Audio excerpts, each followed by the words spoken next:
Hello everyone, Kenny McKeithen here, and I have a Lightroom tip for you today, and today we're going to talk about how to create an import preset. One of the beauties of working in Lightroom is how much work that Lightroom can do for you that you don't have to have any direct input to. And an import preset is one of those ways that you can get Lightroom to do a considerable amount of work for you. If you shoot in RAW, then you will probably find that when your images are imported into Lightroom, they're somewhat flat, lifeless, not terribly sharp, and that's just the nature of shooting in the RAW mode. So in order to fix those images, you probably increase contrast, sharpening, things like that. Well, there is a way to have Lightroom do a number of things for you at import when the images are actually coming into Lightroom, so you don't have to physically go and adjust each one, or even if you adjust them in groups, all that work is done for you. So what we're going to do is go to the Develop module, and several of my images, or I should say most of my images, get 5 individual corrections to start with. Now some may get more. I may change these corrections after they have been applied, but here in the beginning they will get 5 different settings, and I'll show you what those are. First setting I change is blacks, and I take the black slider down to the minus side, maybe 12, maybe 15 points, something like that. And that increases the contrast. That makes the colors a little punchier and that sort of thing. I'm going to slide down just a little bit more to the presence panel. All of my images get a little bit of clarity, and that might be 20 points or so. And that just clarity is a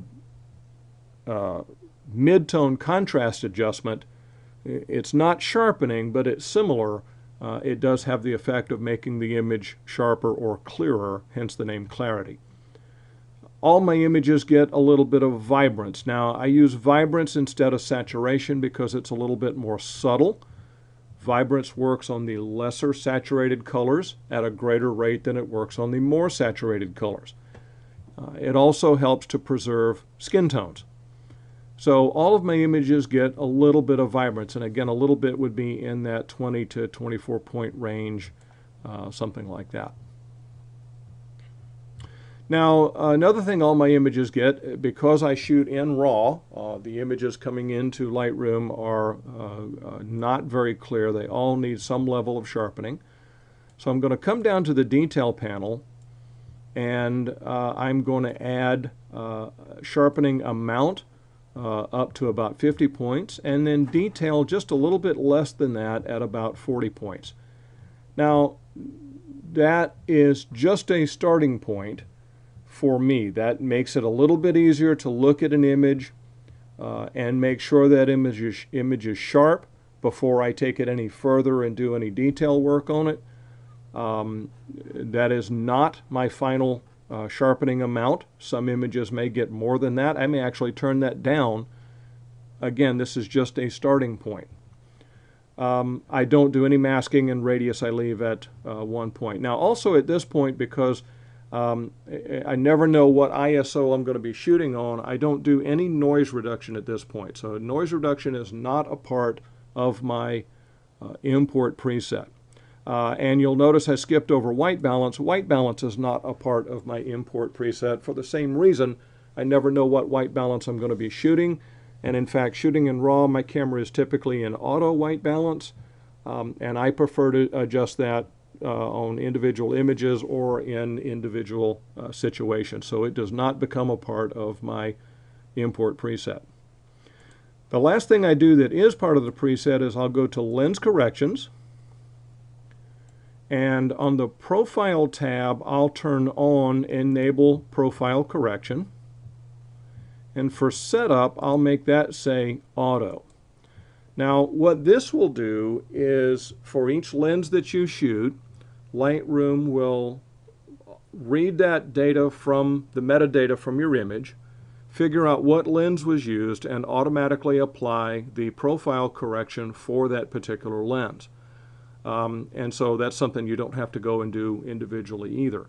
Also on the Basic tab, I will turn on Remove Chromatic Aberration. I want Lightroom to take that chromatic aberration, should I have any, out of my images automatically. So those are a few of the things that each of my images get automatically as they're imported. Now I have to create the import preset.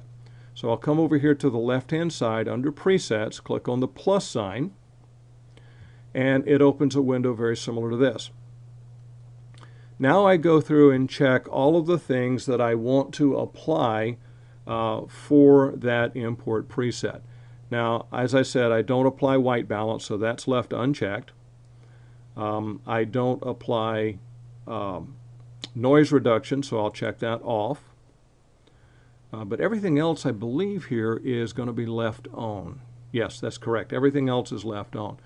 Now, I need to give that preset a name, and I'll do that up here. And just for demonstration today, you can name this anything you like as long as you remember what you named it. I'm going to call this Use at Import, and then tell it Create. Now, you'll notice in the Presets panel, scroll down just a little bit and you'll find User Presets, and the import preset you just created, whatever name you gave it, will be there in this list. Now, if you want to apply that preset to images that are in your system already, all you need to do is click on an image or select a group of images and then click on the import preset, and you can see the changes that it makes. If, on the other hand, you want Lightroom to do this automatically for you at import, then you'll need to go to the import window. On the right-hand side under Apply During Import, where it says Develop Settings, you want to pull that down and go to the same location, User Presets, and I called mine Use at Import. And as long as it shows up in that window, it will apply that preset for you as your images are being imported. Now, one important thing to note here, since I'm not actually importing images at this time, this preset will not stay here. I'm going to click on Cancel as soon as I'm done. I'm not actually importing images, and that's going to go away. So if you want it to stay there so it's there next time you import images, you have to actually import images with that turned on. All right? I'm going to cancel out of that, and that's today's tip.